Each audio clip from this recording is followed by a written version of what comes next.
로마서 8장 12절에서 17절까지의 말씀을 봉독해 드립니다. 로마서 8장 12절부터의 말씀입니다. 그러므로 형제들아, 우리가 빚진 자로 돼 육신에게 져서 육신대로 살 것이 아니니라.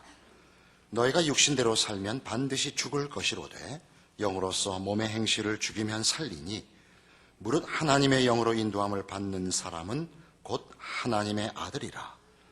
너희는 다시 무서워하는 종의 영을 받지 아니하고 양자의 영을 받았으므로 우리가 아빠 아버지라고 부르짖느니라.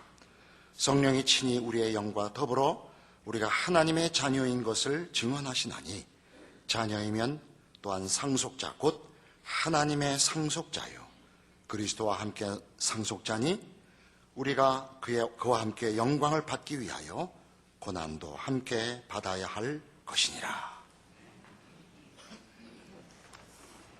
로마서 8장 오늘 본문의 제일 중요한 선언은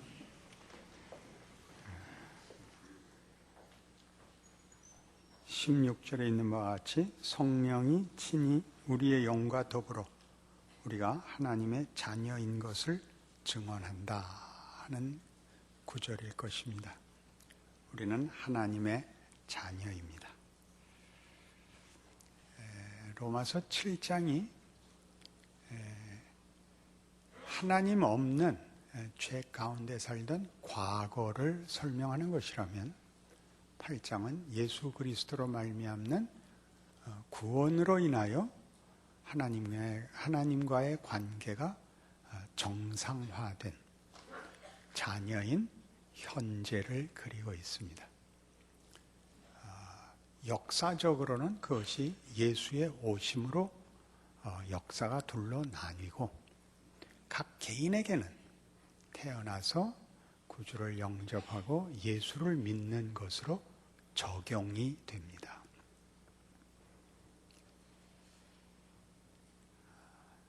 이 중요한 두 대조는 7장 24절에 있었던 오호라 나는 곤고한 사람이로다 이 사망의 몸에서 누가 나를 건져내랴 라는 과거와 8장 1절에 있는 바와 같이 그러므로 이제 그리스도 예수 안에 있는 자에게는 결코 정죄함이 없나니 이는 그리스도 예수 안에 있는 생명의 성령의 법이 죄와 사망의 법에서 너를 해방하였음이라와 대조됩니다. 이 대조를 많이들 분명치 않게 갖고 있습니다.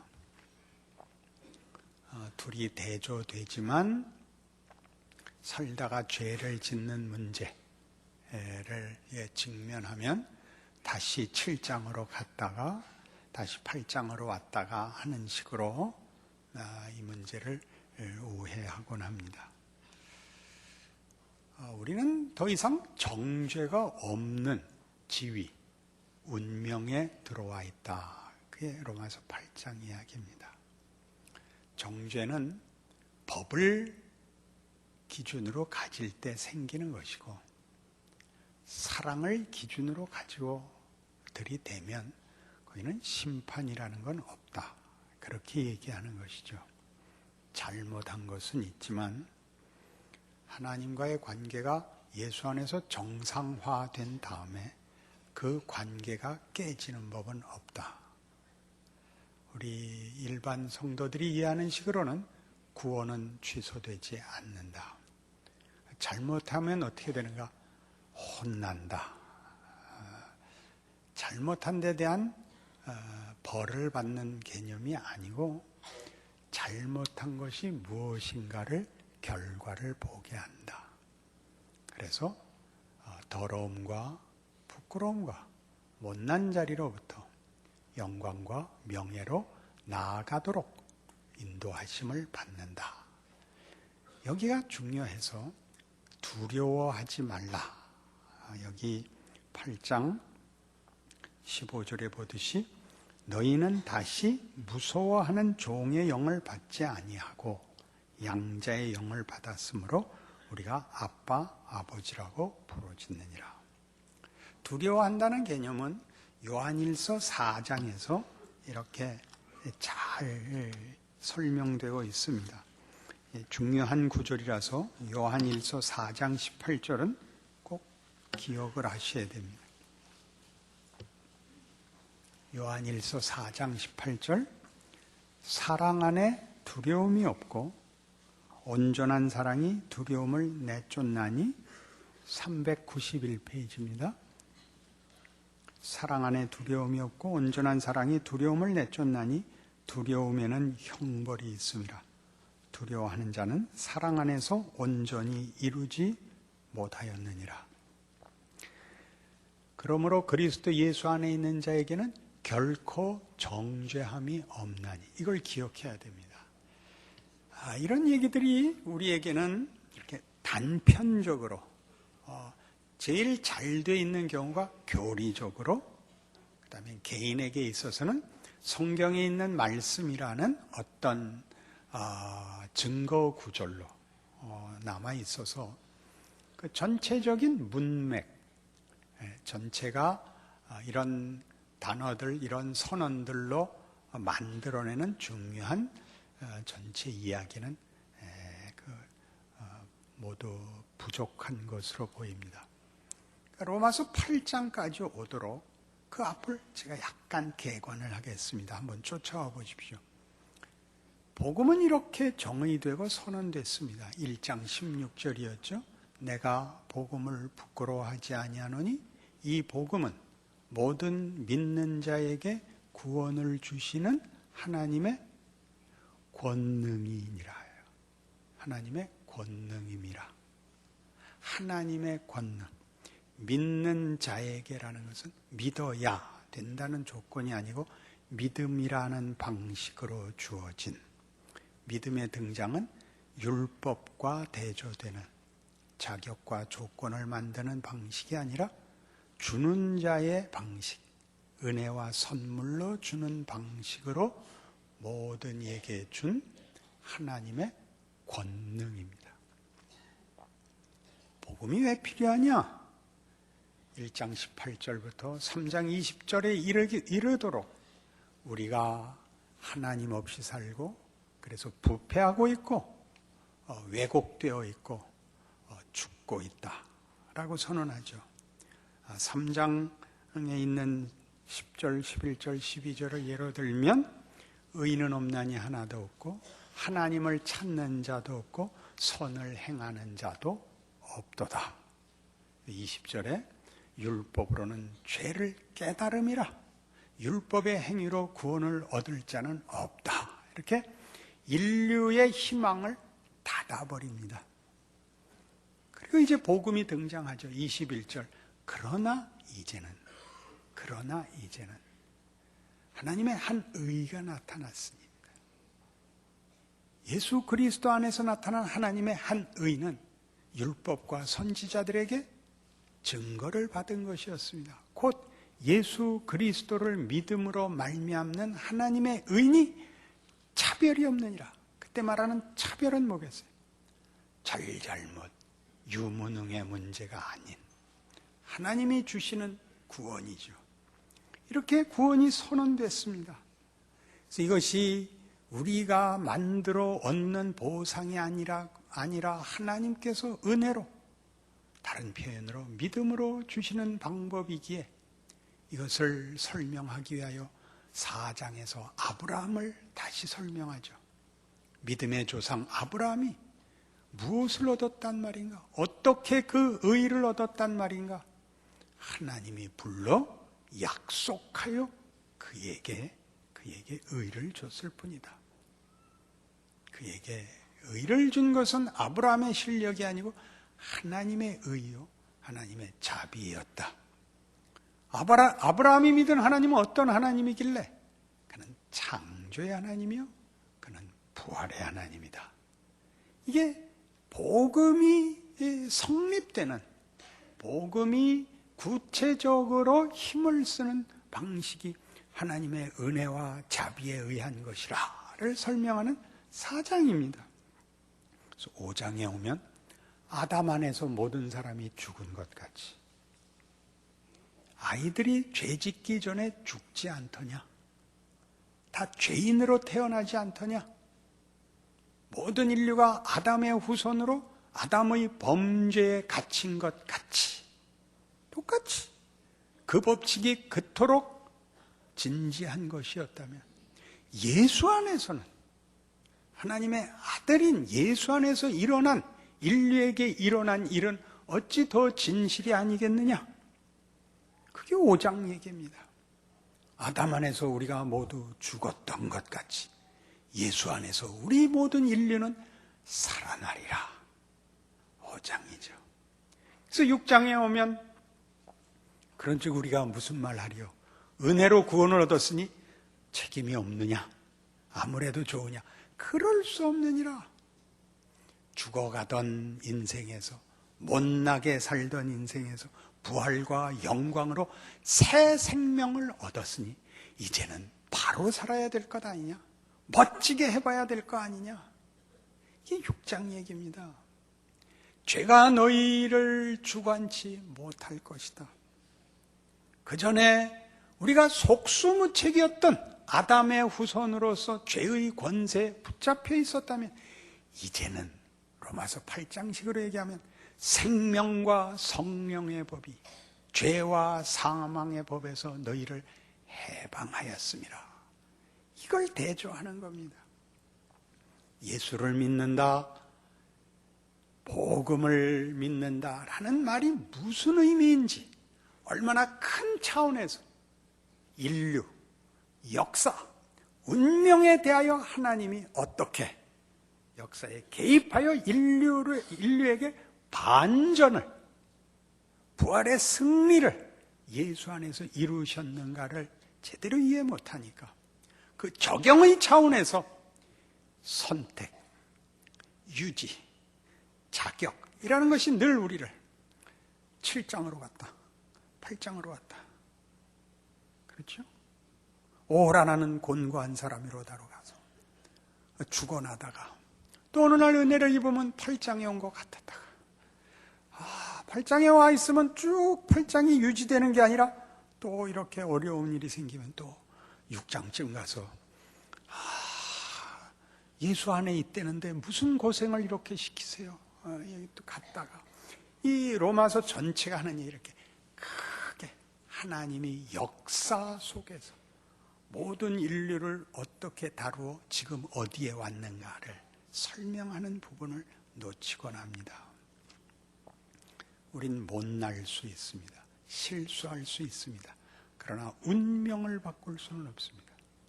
아담 안에서 모든 사람이 죽었던 것 같이 예수 안에서 하나님의 자녀들은 모두 승리를 할 것입니다.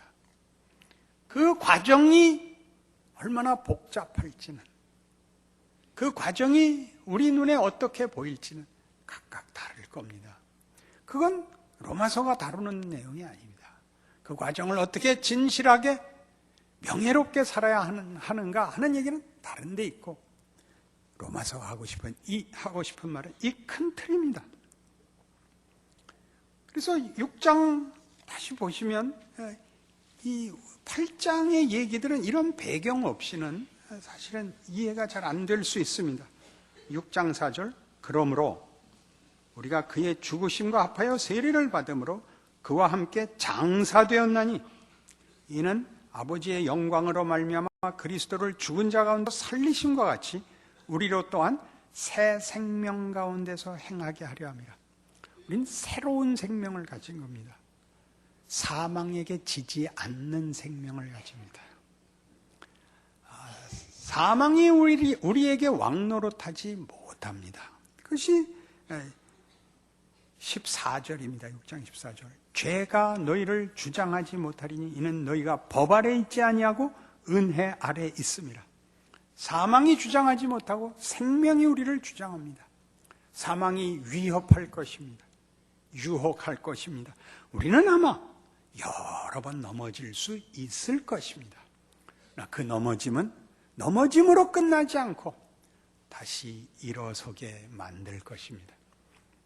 그 넘어진 것이 우리를 더 단련하고 더 깊이 있게 할 것입니다. 회개의 기도는 회개의 기도를 함으로써 해결되는 것이 아니라 하나님이 나를 자폭과 실패해서 끝내지 않아 붙잡아 일으키는 손길이라는 걸 알아야 회개의 기도는 힘이 붙는 겁니다. 회개를 해서 용서를 받는 것이 아니라 회개를 할 수 있다. 일어설 수 있다. 돌이킬 수 있다. 죽음으로 끝나지 않는다. 를 모르고 회개의 기도를 하면 답이 나오질 않습니다. 왜요? 다음에 또 넘어지니까. 그것이 몇 번을 넘어져도 좋다. 내가 다시 일으킨다를 아는 거라면 우리는 회개의 기도를 제대로 할 수 있습니다. 그런데 문제는 이러한 구원이 문제는 오늘 로마서 8장에서 보시다시피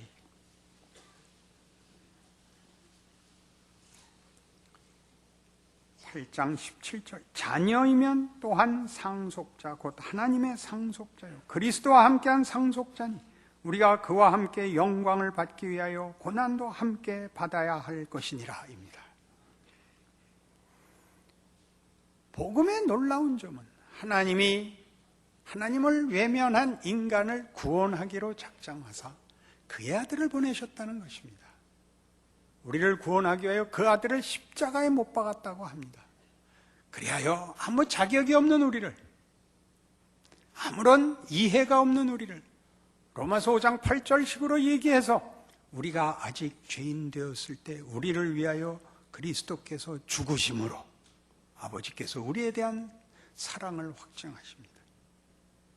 우리가 자격이 없을 때, 이해하지 못할 때, 구하기 전에 그것은 매우 신비롭고 놀라워서 많은 사람들이 왜 납니까 주님? 이라는 표현을 남겼습니다. 왜 저 같은 것을 구원하십니까? 이제 로마서 8장에서 하는 얘기는 그것만이 놀라운 것이 아니라 또 하나의 놀라움이 있는데 예수로 구원해 놓고 구원받은 그 하나님의 모든 의지와 성의와 능력을 동원하여 죄 가운데서 꺼낸 하나님의 백성을 고난으로 집어넣는다는 사실입니다. 이걸 우리가 이해하지 못합니다. 죄인을 하나님의 권능으로 꺼냈다. 은혜와 믿음으로 꺼냈다. 우리가 죄인이었을 때 우리의 모든 죄를 예수 그리스도와 그의 피로 사하셨다. 그것만으로도 이해가 가지 않고 엄청난데 그렇게 꺼내가지고 고난으로 보낸다는 것이죠. 고난으로. 같은 로마서 5장엔 이렇게 얘기했었습니다.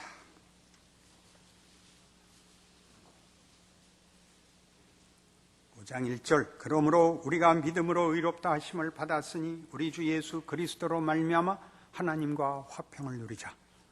또한 그로 말미암아 우리가 믿음으로 서 있는 이 은혜에 들어감을 얻었으며 하나님의 영광을 바라고 즐거워하느니라. 이렇게 끝나야 맞습니다. 그렇죠? 3절이 붙어 있습니다. 다만 이뿐 아니라 우리가 환난 중에도 즐거워하나니 이는 환난은 인내를, 인내는 연단을, 연단은 소망을 이루는 줄 알미로다. 소망이 우리를 부끄럽게 하지 아니함은 우리에게 주신 성령으로 말미암아 하나님의 사랑이 우리 마음에 부은 바 됨이니 우리가 아직 연약할 때 기약대로 그리스도께서 경건하지 않은 자를 위하여 죽으셨도다. 여기가 붙어 있다니. 우리를 죄와 사망의 자리에서 은혜와 능력으로 불러내신 그 신비로운 하나님의 부르심이 우리를 환난으로 보냅니다. 고난으로 보냅니다. 이것이 우리가 그토록 이해되지 않는 부분입니다. 우리는 오늘 본문에서 보는 바와 같이 다시 보시죠. 로마서 8장 12절 그러므로 형제들아 우리가 빚진 자로 돼 육신에게 줘서 육신대로 살 것이 아니니라.